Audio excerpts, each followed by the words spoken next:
maximize every opportunity so that you can become legendary. What adjustments can you make right now to make yourself 1% Your better? only goal is to be the best version of you.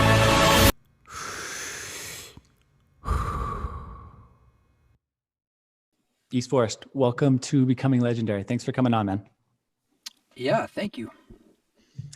So I wanna just kind of offer a little window of insight from you to anyone who may not know your origin story. So can you give us the 30-second synopsis of your origin? No, that's probably impossible, but I can say that I am a guy who makes music that centers around the inner journey, I suppose. And then that bounces off into other things beyond just the music.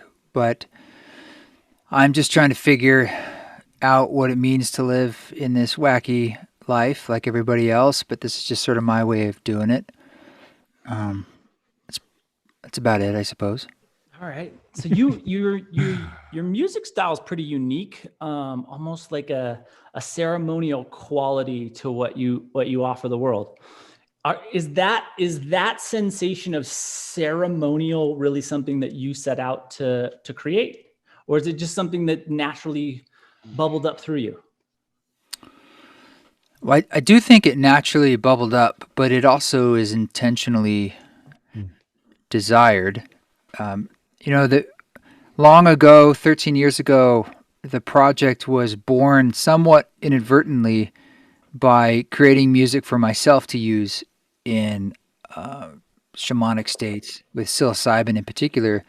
And I didn't really, I think, fully understand what I was wanting to do or stepping into, but it was actually like that act of kind of listening intentionally with medicine perhaps, and that's a kind of ceremony. And that absolutely unlocked everything for me. And so I think since then, I kind of like to look at music as how it can be a tool. Mm-hmm. And in doing so, how does it become a tool? It's like how you choose to use that tool. Mm-hmm. And that element of choice in a lot of ways is what ceremony is. Like it's saying like you're bringing that intentionality to it. So I think that simple act is what unlocks a lot of potential. I like that. Yeah, go ahead. Yeah, Patrick. I think that's really, really interesting is there are infinite choices in our life, right? There's just infinite possibility, and we're surrounded and we're connected into even more infinite choices and possibility through the internet. But you can look at music and the infinite choices within music. So I think you roll back a couple decades and you look at Rage Against the Machine, and their music is remarkably powerful. It has intention, and it has meaning, and it has a profound direction. And I would argue that there's a parallelness to the message component, to the final end message component, to a lot of what you do, and yet the dissimilarity between the musical styles is so vast. How did this particular musical style get into you? I mean, did it happen before the psilocybin? Were you a part of this sound, or did it bubble up after that experience? I guess a bit of both. It's part of it was mechanical in that after I started making music, a friend of mine pushed me into leading psilocybin ceremonies where I would guide people with music. And so there was just this very practical need of trying to figure out how to do that by myself for a long period of time, like up to 6 hours. And so looping, was one way to do that. And I started playing around with different methods, music methods to like what would guide someone through a journey. So it had a very specific purpose. And after doing that for several years, a musical language came out of that. And that's what really brought forth a lot of my early records are from those ceremonies. So like Crystal Starship or like that's a ceremony, one of the early ones, and I'm improvising and I'm just in that space with the live rig, which is not that different than what I have now, but just a little more layers added on. But before that, I was trying to do different kinds of music things and find my voice. And you don't really know, I think, if you've quote unquote found your voice until you maybe you never do, because you always think you're kind of finding it. But I was doing like more traditional, like indie pop, piano driven, and I was more like a songwriter in a traditional sense, and really trying to do that stuff pretty hard, and playing in some other bands. I was in New York City at the time, and I did that for a long time, and I think that informed for me a lot about like song structure, hooks, learning the early stages of how to record and being in studios and learning all that stuff, and getting my hands dirty a bit in trying to figure out like how do you do all the things you do when you're hustling as a band and trying to perform and book your shows and all the stuff.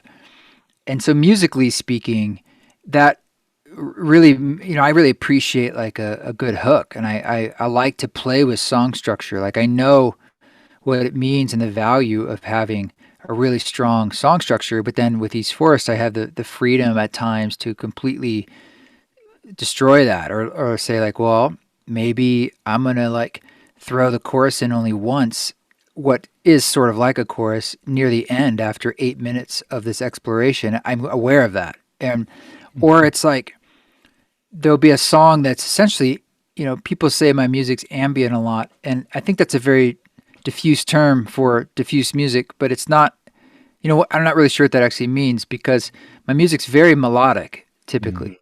Totally. And there are often like melodic hooks and ideas in there that help it, in my mind, be very listenable. Because there's a melody, there's a story, and that there's a theme, and that theme might come back. And those are all remnants of my earlier forms of music, where I was just like, I love to write, hooks, and or make like a good beat. And more than anything, like each song is a sonic world where more than the lyrics, more than like the constituent parts that make it up, or even the hooks or no hooks or whatever, the melodies, it's just the vibe that it puts out. Yeah. And it either like locks in and has a vibe, or it's like, no, this one hasn't really, it's not quite there. And like, it might be interesting, but it's like, it doesn't really have that je ne sais quoi of like, there's something like kind of special there. Yeah. And sometimes that happens through very simple things, like just, one instrument. And sometimes it's like all these complicated layers, and then it's like, oh, there it is. But that's always a mystery. The mystery that I want to talk about with you specifically, Krishna, is a couple layers of that. First of all, I think you spoke to me with by saying the musical language that you've created, right, and also the vibe. Your music has both, and I've had the absolute privilege of playing your music out in public at 10 plus yoga classes per week for the past 3 years of my life, and I always place your songs either at the beginning during a warm-up, or at the end during a cool down, or even towards the Shavasana, right? So there's in every one of my classes, I have probably 30 different playlists. Every one of those playlists include one or two of your tracks in the beginning and the end.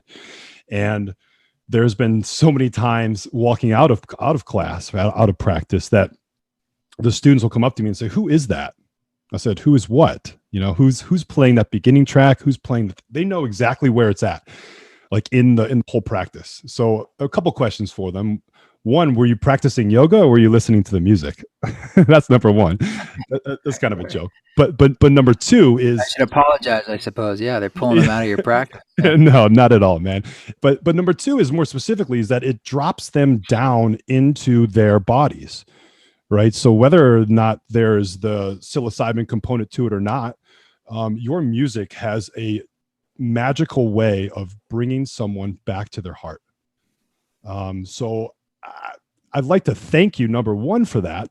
And number two, your heart space seems from my perspective, from my lens, like it just reverbs, it just gives, like it sends. I can feel it like through the time and space here. I feel it on the East Forest Council, so is your heart space, is that vibe, is that center for you an area that you've worked on to cultivate? Because I can certainly feel it through your offerings.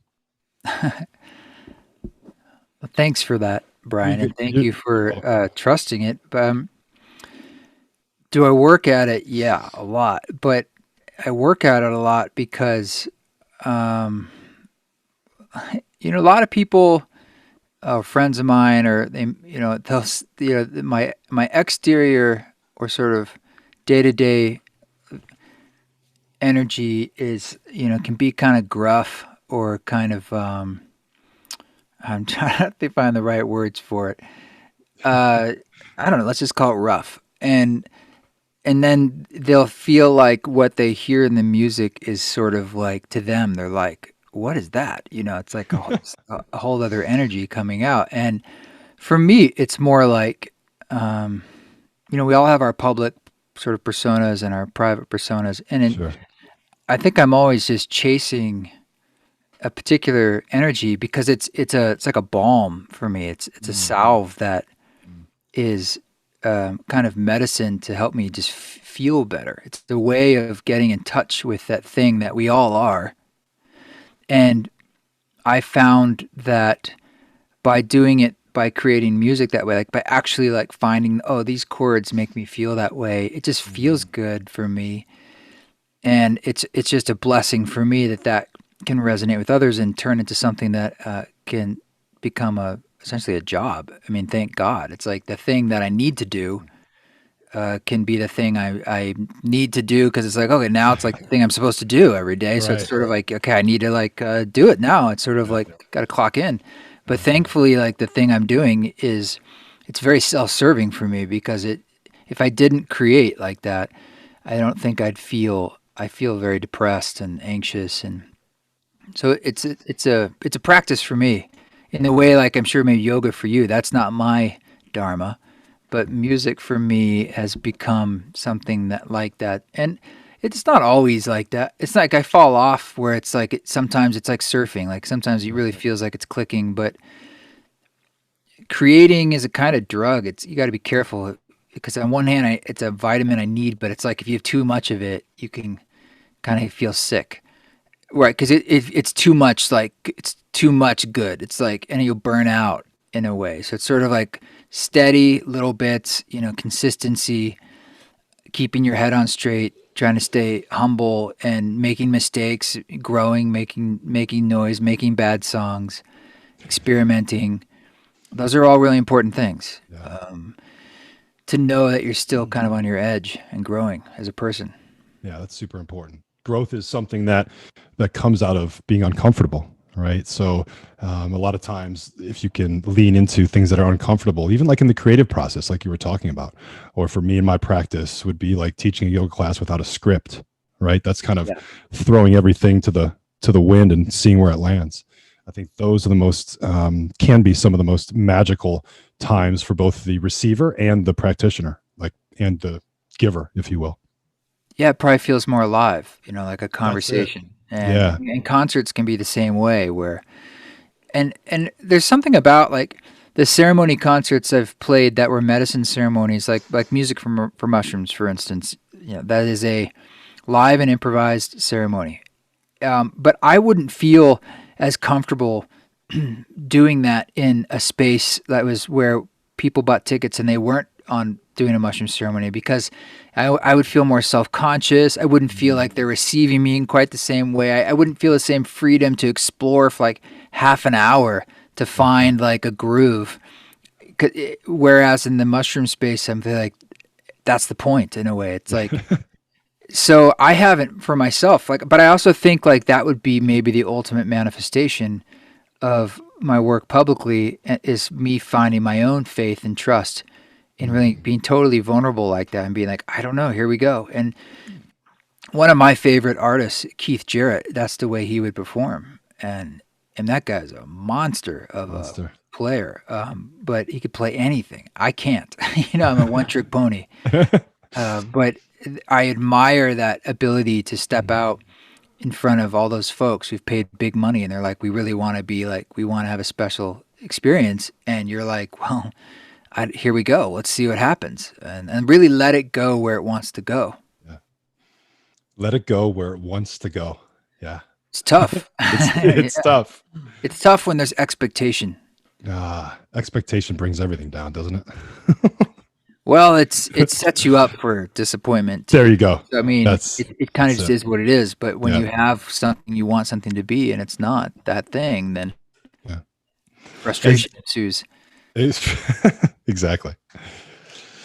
So you really open yourself up to the potential for expectations with your embrace of the internet, right? Because I think one of the things that I've really appreciated or noticed about you is you really have seemed to embrace sharing and distributing through this relatively new means, right? I think for some people listening to this, they're not even going to understand the fact that the internet is a distribution means that is relatively new. But the reality is, it is a new distribution platform, and it was fought against for quite some time. But I feel like you've really embraced that infinite possibilities that are there, and again, it's like there are infinite options. So you didn't have to settle into the embracing of the internet, but and especially in this like delicate sharing of ceremonial energy, right? It's like there's a level of barrier that is inherently there when we interact through the internet, and we're all kind of getting a little bit better at that thanks to the last year and a half. But what is it like to put yourself out there in a ceremonial way, right? Something that has been traditionally very, very close knit and protected, and opening it up to 7.5 billion people. Well, I wish 7.5 billion people were listening, but they have access to it, right? Yeah. Like, are close to 7.5 billion people. 6 billion have access to it. Well, I think honestly, I'm a child of the digital revolution. I wouldn't exist without it, and I think so. I started making music in 2001, and that was right when like the very first. It was like the M box. It was called. It was like the very first. You could kind of do it yourself, like on Pro Tools on your computer. I had a little iMac.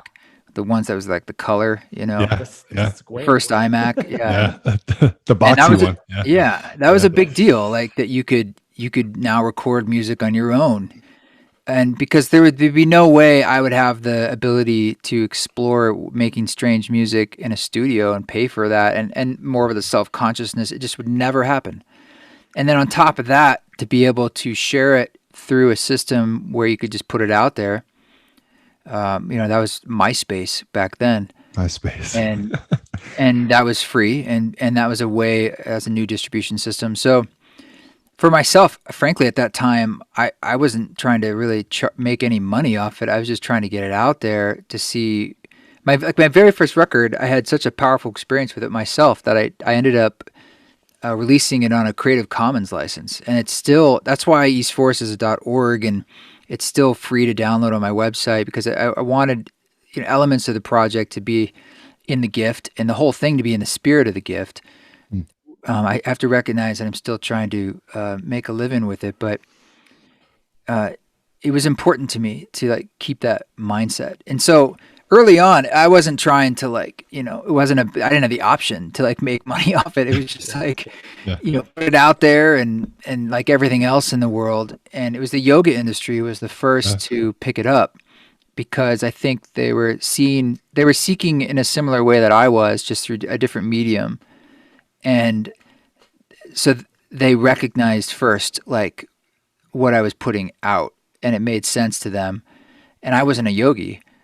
So that was sort of strange, or just news to me. And they were the first ones it was the Wanderlust Festival. It was like hired me to play Like there was one summer where I played a bunch of their festivals and drove all around and made a little tour. I think that was Heck yeah. 2014 or 2015, and Yeah. it was a big learning curve, but it also helped sort of get things going and build an audience from the ground up. Who did you see as your audience when you were done with album one? Who did you think was going to gravitate to your music? I mean, I honestly thought it was for anyone. Like I didn't think it was limited for yogis at all. So, and I thought it had a universal message, and even in some ways a universal music approach. I kind of intentionally wanted to make something that was timeless and not trending in any particular style. Like I was sort of avoiding it being one thing. And not to say like this is the hip hop song, this is the ambient song. It was just like they each kind of went where they want, and it was more experimental in that sense. But as we said, still wanted to have melody, and there was like a through line, and like it would hold you through it. It wasn't just weird. Like wow, this is some strange stuff. I wanted people to be like, no, this is very easy to. It grabs my attention. So in that sense, I didn't have a particular audience other than people who are just sort of seekers. They just made the decision that they want to find more, and now that doorway is open to them, and this was just another tool to help them on that path. Yeah. Let me get this really quick, because I think this is a really interesting thing, because one of the things that's really unique about you is the way you interlace dialogue, right? So there's you use, like there's a picture or there's a painting of Ram Dass behind you, and you have the spoken word of Ram Dass interlaced in and woven in throughout the narrative of the ambiance of the music. And I see like the ability to deliver and connect Ram Dass messages to new audiences is like a really beautiful thing. And I see kind of your stylings as this aid in this generational transition, as the millennials kind of take over the next 15 years and help settle down our society. I see that the ideas that you're sharing and the way that these ideas are connecting with this generation as a really important piece of this transition into an inclusionary society. Do you feel that fabric connecting when you're putting stuff out? I think I want to build bridges. Absolutely. My intention is not to be exclusionary or to write for one particular group. So my hope is that through line to our inner lives, that's a human experience. So we all know that. And so I think the bridge I'm trying to build is across these perceived divides, whether it's generational or social or racial or national even. And that's what's kind of cool about music, is that it transcends language. And so, I mean, look, I do what I do, but I hope, and my aim is that it's a way of kind of creating that bridge internally for someone to connect with their own inner life. And in turn, when you do that, you usually end up connecting with those around you and the world around you, because it breaks down that veil of separation. I really see that bridge between the boomers and the millennials, between the Ram Dass era of like Generation X and that through line. I really view you as that link. So from an outside perspective, it's a really beautiful thing to see a bridge that is connecting these generational components and really offering this inclusionary space. So that I think is a beautiful thing. Yeah, thanks. I mean, it's just, look, I'm just another person in the chorus. There's so many voices doing that kind of work. But Ram Dass passed the baton to so many beings in so many beautiful ways, and such a powerful teacher. And it's incredibly humbling and honoring to take his words and literally like spread them out when I'm performing and watch that just to lend a small hand in his teachings flourish today. It's interesting that your music, specifically the Ram Dass album, has led me into a deep dive into Ram Dass's teachings. I was aware, I didn't understand everything about him. So I spent a week, about 9 days in Hawaii recently, and my wife and I in Maui, actually, where his house, where you were recording, actually, yeah. So it's not open right now for tours, which was unfortunate. But we drove by the area, and what I'm really trying to say is that it from a novice sort of Ram Dass student, if you will. It's the tracks, the individual segments, the things that you chopped up and added into the different tracks, like the way that it's being presented has allowed me to understand his teachings in a little bit of a deeper way, which has been really profound. You've broken down, like,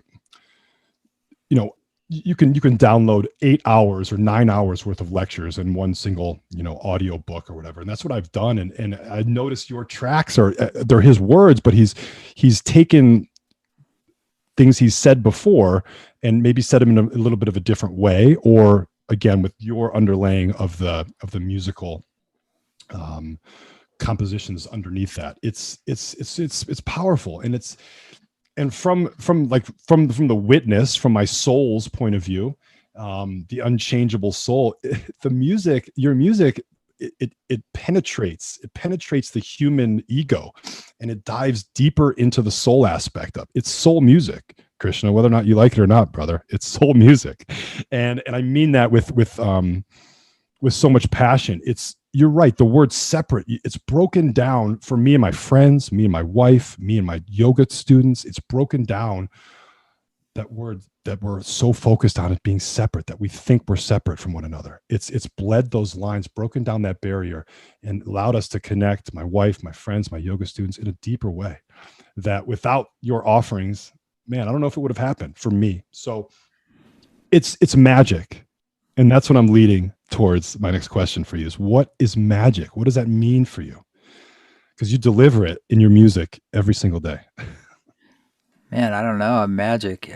It's opening yourself up to something larger than your mind, and opening yourself up to the flow of the river that you're in.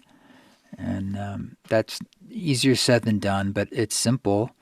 And it may be just a process of jumping in and really trying to see how you're held, because it's easy to kind of sometimes look at when you fall and like, well, see, I wasn't held, but it's like maybe you were if you look at the whole picture. And in doing that, you learn to trust, I think, more and more.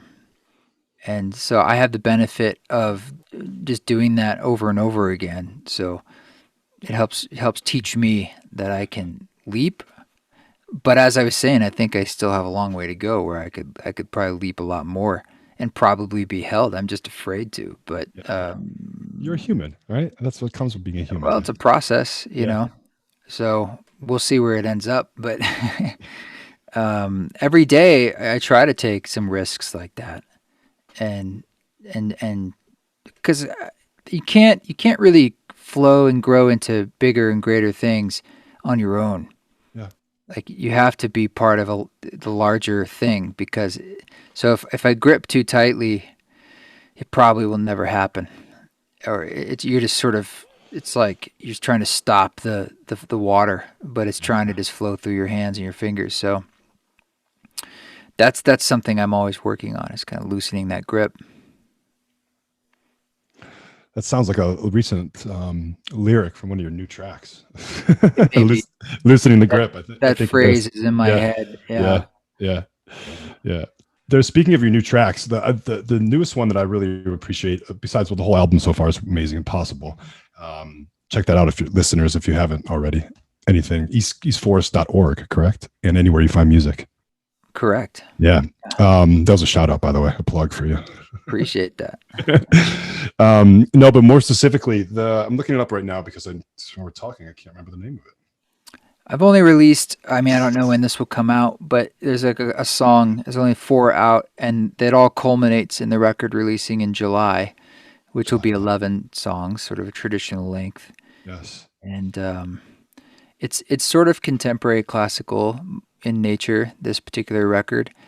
And some of it has some spoken word and some of it has some lyrics, but a lot of it's instrumental. And it features some people who were from my podcast actually talking, and some wonderful musicians. And so, yeah, I think so. There's 4 tracks. Undying was the last one, and then Can't Fall Out of Love, I believe, was That's before that. Yeah, that's what I was referring to. Can't Fall Out of Love. That is. I listened to the deep dive and how that was created, and on of the space medicine, right, as you called it. Yeah. Yeah, very powerful ketamine experience. Yeah. That was not that easy. But out of it, I guess some insights, so it hasn't been all a challenge. It and you spoke about taking risks, right? And that in and of itself, like for an artist to really be truthful about the origin of a track, I think is admirable and honorable, and it allows the receiver to connect with it on a little bit of a deeper level. Myself personally, I've tried ketamine on a not in a ceremonial type of way, right? So my experience wasn't the greatest with that, but the words that come out of that track is makes me feel like takes me through some of my not so happy journeys, if you will, and allows me to reframe those, right? So thank you for that again, man. It's like it's by you stepping out of your comfort zone and taking a risk, you give other people permission to do the same. So that is powerful stuff. Yeah, thanks, man. I mean, that was sort of, again, trying that in the past and it going okay, but at first there's always that first time. And in 2012, I put out a song called Grandmother's Sphere that was similar in that it was a recording from my first ayahuasca experience. And I remember it was sort of an afterthought, and I just kind of thought, wow, people are going to make fun of this. Like, this is too vulnerable. It's like a drug story. I really almost didn't put that one out. And it was sort of the last thing I did on the record, just very quickly. But that ended up being, resonant for a lot of folks. And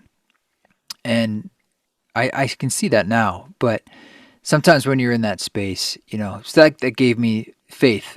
And other times where it's like, oh, you can sometimes, I think we're all looking for that vulnerability and authenticity because it feels real. Like more than, I think it's what we want really deep down. We don't want to be lied to or feel like everything's fake, because a lot of things are kind of fake. Yes. Nothing will connect you to other humans more than authentic vulnerability. There are, if you want to create a bridge to people, that authentic vulnerability is the main line. The main line drug of connection is vulnerability. Yeah. Yeah. And so if you can couch it inside a song that's, people like, it's like you have a double whammy. And that's like the Ramdas stuff. Like, he's a master, and like everything he said is amazing. And the music just amplifies it, So that's why it's so powerful, because it's like on its own, it's amazing stuff. And we're just putting this support. Basically, it's like a little score. It's like a movie score. Like, the script is great. And then you add in like amazing score behind it. And now it's just like it's lifted up. It connects the dots emotionally even more. And then you drop like that lyricist on Electronic Sea. Who's that rapper? Dude, he is phenomenal. Oh, that's Stick Man from Dead Yes. Prez. Yeah, Dead Prez. So sick. Yeah. They're not as active these days, but he's a great guy. And I got introduced to him through a friend. I think it was Ayers at LA. And I reached out and I asked him if he'd be interested, and eventually said yes. And I was like, we're kind of on a deadline because and he was in Atlanta. I was in Portland at the time. And I remember being like, I could be there like Thursday. And this was like Sunday. Yeah. And we worked it out. I found some studio. And I was like, we booked the studio. I was like, I'll meet you there at like 7:00. And I flew there in the morning, landed, went straight to the studio, got some like barbecue on the way, took it with me. Yeah. We recorded for like several hours, and then I went to some Airbnb at like 1 a.m. I remember I could hardly find it, and literally like woke up and went right back to the airport at like 7 in the morning. Went home, and it worked. And I was Yeah, like, it I can't worked. believe that worked. Yes. But he's a great guy, and he really Yeah. cared about. It was fun. It was fun to like dig into. He worked all that up on the spot. Like he created lyrics. We worked on the phone a lot, but then he threw all that out, and he was just in the booth, and he's like, what about this? And he really wanted to dig into the meaning. And that song is tricky because it was kind of near the end of the session, and Ram Dass, I think, it almost like he didn't quite get all of it out. Yeah. And so he's talking about some concepts, but he doesn't quite put his finger on what he's saying. And so it leaves it up for some interpretation. And that's why we were really trying to dig in, like, well, how do we want Makes to, sense. especially like if you think about it, if someone's adding more words to the song, it's kind of a big deal. It's like, so how are you going to like add to what the guy's saying? And I thought he did a good job. Yeah. Yeah. Super sick. Yeah, definitely, man. When you spent time with Ram Dass, was it, how long were you there for? And how was it? I'm not sure where I'm picking what's coming through my brain right now, but I think you said it was towards the end of his time here on Earth, right? And it was, and the recording sessions that you had with him were hours of recording where he would only say a few words. Is that right? Yeah, I was there for a week. Yeah. Okay. Or so the first time, and we met just a couple times to do recording. Other times were more just social. And he had aphasia from a stroke. That's what it was. Yeah. Maybe 15 years or more or something before that, where he was in a wheelchair, and so he has his brain. He can think. He just can't connect it to words. It's really hard. And some days will be better than others. And so he might say one word, and then it'd be 30 seconds until the next word, and then 15 seconds till the next word. So it would take a really long time. He might say something that truncates down to less than a minute. It could take 30 minutes or 15, 30 minutes. And it'd be very difficult to follow the train of thought. Yeah. But that was the magic of taking out the pauses and putting it behind music, is now he comes alive inside the music. And he's fully there. Yeah, that is amazing. Yeah. You can feel it. You can feel it. You can feel the words that he says. Sometimes it takes him a little bit longer to say the word that he's trying to say, but it's like in the depth of the word trying to manifest, you can feel like the soulness of it, right? Where it's coming from, the profound, very intentional. That's it. He also is speaking from a place of wisdom, and you're hearing someone who's essentially dying. And I thought that was really powerful. You can hear his age, but to me that sounds like wisdom. It's not like feebleness. It's experience. And there was some pushback initially, internally, about like they didn't want, about him sounding old. And I was like, that's the good thing. I was trying to impart on them. It's like, of course he was stronger in the past, but he's still got a lot to offer. And I think that bore some truth in the end. It did, absolutely. And what it allowed, what it allows is it gives us a different perspective on death, right? Because he was, the way he speaks about it, that his energy even towards the end was so profound and so powerful, and so still so much coming from a place of love, right? And so just having that transmute through the music or through his words, like gives someone, like me, like you, like Patrick, like anyone listening who thinks about that final ultimate thing that's we're all guaranteed, right? Death and taxes. So it frames a little bit of a different perspective on that. Something that I really resonated with. Powerful stuff. Yeah. It was a big experience. It's still unfolding, but yeah.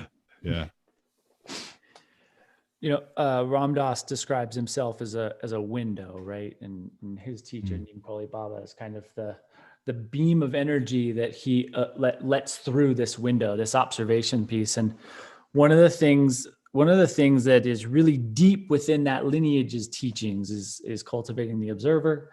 And I mean, that's kind of the thing, right? And then and they speak a lot about this other entity, this ego component. And something I've heard you say, I think, is you've discovered that the ego can be a teammate. Am I attributing that to you correctly? That's in that grandmother sphere song. Yeah. So ego as a teammate, I think, is an interesting concept, because I've taken this approach to life that the ego, there is no separation between you and the ego, right? You can create this identity, which is the ego, which is whenever you do something that's a POS move, you'd be like, well, that wasn't me, that was my ego. But the reality is that's you, right? You were the one that were the POS in this situation. And once you like intertwine that idea, and I think it's the same way as teammate, right? It's like teammate being one single entity, a team is one entity. But that was there an incorporation of that idea into your life, into your lifestyle that offered you a shift at all? Well, I think it was letting go of the idea of enlightenment as a destination, and that the ego is like your enemy or something to get rid of or push away. And so it was more like that idea of it being a teammate. So it was a perspective shift. Yeah. And Ram Dass would talk about, sitting in the seat of your soul and watching the show go by, being the witness. And that's an idea of like mindfulness. And I think our ability to do that as people is a really powerful place to sit in, because instead of always trying to change everything, you're kind of, like he says in the song, dark thoughts, you can love those things. So it's sort of holding it as opposed to always trying to shift it and change it. That's another way of like loosening the grip, like I was saying before. So that was a pretty profound shift for me, is sort of like sitting in the seat of the soul as a place to watch things as opposed to trying to beat it to death or trick it or whatever, Yeah, manipulate it into something else. Just let it be what it is. Yeah, and having that be perfect. Yeah. And I think I'm still discovering a lot with that one, but me too. Yeah. Always discovering every single day. Yeah. It can be hard at times, right? It's, I mean, we are such an interesting creature, where we are living on this little ball of dirt, spinning at hundreds of thousands of miles an hour throughout space, and we are expecting that in this infinitely expansive universe, every single thing has to happen just the way we want it to happen. Otherwise, we're disappointed. And once you like get to the point where, once we identify how infinitely small we are, and how incrementally unimportant we are as we work our way out from this little tiny center of the universe that we've identified as ourselves, it really becomes a lot easier to be okay with whatever happens, if you can identify yourself as small as you truly are. Yeah, I don't know. It doesn't get any easier for me, but it's like You have great expectations. It's a pretty like profound trip every day, but I don't know. Yeah, there's something there about, you feel bigger and more connected, and maybe less attached to like the things at the same time. Attached. I think this past year gave us a lot of opportunity to work through some of those attachments. It did for me, at least, right? I mean, yeah, a lot of them go away. Yeah, exactly. With a simple being forced to stop doing everything. Yeah. And in that time that you spent, right, when there was sort of this downshift to, well, our own reality, was there a moment in time for you that you struggled with?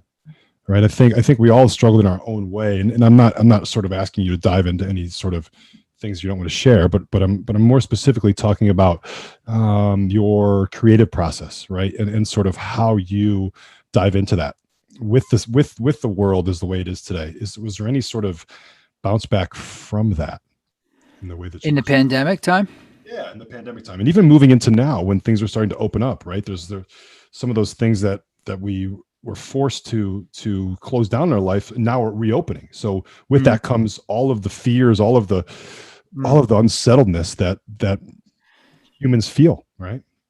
Well, the big one, like a lot of folks, was traveling around. I was doing a lot of touring, and I don't think I would have gotten off that treadmill if it wasn't for like the entire world stopping. Like it took something that momentous, and I can see it all coming back, and I'm definitely cautiously stepping into that and trying to have eyes wide open about not doing things blindly. And so I'm not going to do it quite the same way. I'm not going to do it the same way. But I'm not quite sure what that looks like. I think it has to kind of unfold. But on a lot of levels, I quite enjoyed not traveling around as much. I missed like that connection. Sure. That was a kind of conversation, and it fed energetically a lot of things. So I missed that. But I also am grateful that I'm largely a solo project, and so I was able to keep creating. Beautiful. And a lot of the possible album was done during the pandemic and certainly finished in it. So it presented some challenges when I was like recording the strings and things like that. And It was not fun to like wear masks and be in hot studios, but you know, we got it done. So on some levels, some things didn't change, but I think we're moving forward, definitely trying to pay attention. Yeah. Did the pandemic itself have an influence? Like, do you think that there was an influence on what was created for that album? Oh, certainly. Yeah, of course. I think that album is largely swimming around the ideas, you know, the title itself, Possible, and that's sort of this idea of like what is possible. And the artwork on the front of a Ouroboros, a snake eating its own tail, and this idea of incarnation and composting and rebirth and choice. So absolutely, like it was largely informed by that time period for sure. The album cover, we were, let's see, this is going to take us back to the middle of the pandemic, I think, when you had it was the East Forest it wasn't a council, it was a ceremony, but you had an offering of there was like a pre and post thing you did right before the ceremony on YouTube, I think it was. And you brought up the picture of the snake eating itself. Oh, right. Yeah. And you asked the group to go around and comment on it. And I was, do you remember that? Yeah. Yeah. And I saw the cover of the album and I was speaking to my wife. I was like, I see what he did here. He was taking like little, like a survey or like a, like one of those groups that that sit and talk about an idea. Right. So he was coming up a lot at that time. And so I was talking about it a lot on podcasts and in life and in the council. Yeah. And I don't remember the timeline, but I remember like it just being around a lot. Yeah, and how that so played into the time that we were going through, right? Yeah. And then sort of now we have this opportunity to figure out what's next. And like you were saying, now we can come from a place of witness, and we can see what didn't work for us in the past, and then move forward with a sense of organization, right? Of organizing things in a way that serve you, not only your performance, not only my yoga teachings, my professional life. All those things are really important to use as you move forward, right? So the more that we can, as a society and collectively, as we walk this path together, the more we can really dial in the fact that, like, let's learn from the past. Let's learn from what didn't work. And then let's really start to apply those tools and techniques as you move forward. Right. So I'm anxious to see what the next record is going to be, because it's going to be yours. Like, it's going to be too. But it's going to be that process, I'm sure, of figuring out what's best for you, and just how I'm doing, just how Patrick's doing, and just how all the listeners are doing out there as well. You're not alone in the fact that sometimes we don't know what it's going to look like, but we just know it's going to look different than what it did in the past. Yeah. So I'm really trying to stay open to whatever that wants to be, but it has yet to take shape yet. And we'll get there, though. We'll get there. Exactly. And a lot of times I leave this with my yoga students. I often say this little line here. I say, can you notice the differences, right, between your lefts and rights? Like we'll go through a right side like vinyasa flow, and then I'll put them in child's pose, and I'll say, can you notice the difference between the left and the right? And here's the piece I want to really talk about is it's sometimes being different, right, is neither bad or good. It's just different. So I feel like there's also a level of expectation that bubbles up with like what different can be. And so sometimes I feel like not having any expectations or not having it be wrong or right is a good thing. It leaves the playing field open, right? It leaves the possibility of what can happen next. Which could be anything. Yeah. I'm just in that liminal space where I don't know yet what it'll be. Yeah. But I can feel it on the horizon. I like that. All right, man. I want to be really conscientious of your time. I know you're a busy man. I start to wrap this thing up. I have one last question for you. This is a question that I'm working on a series to really share experiences of humans. So there is no way that humans get the opportunity to share what goes on within our own heads. And this is something I've become more and more aware of as I've aged. Can you give any descriptor of what your experience, your internal experience of meditation is like? It's a good question. Well, it depends how you define meditation, I suppose. Totally, what your experience of meditation is, right? Music, right? Whatever it is, just the internal component of your version of meditation, because I think it is remarkably different for each and every one of us. I mean, at its most simplest form, it just feels like a kind of calming down and it like a softening and a slowing and an expansion. So maybe it's a kind of expansion, but in the different flavors that it can take. And a lot of times it's through playing music in those forms. But in sitting meditation, I think it's similar. So that's my answer. That's beautiful. Infinite expansion. It's what I experience. Nice. Thank you so much for your time, man. Really appreciate you carving something out for us. Yeah, you got it, man. And good luck with everything. Thank you. Thanks, man. We'll see you on the council this weekend, too. All right. Yeah. Love it. Peace. Appreciate you, man. Thank you.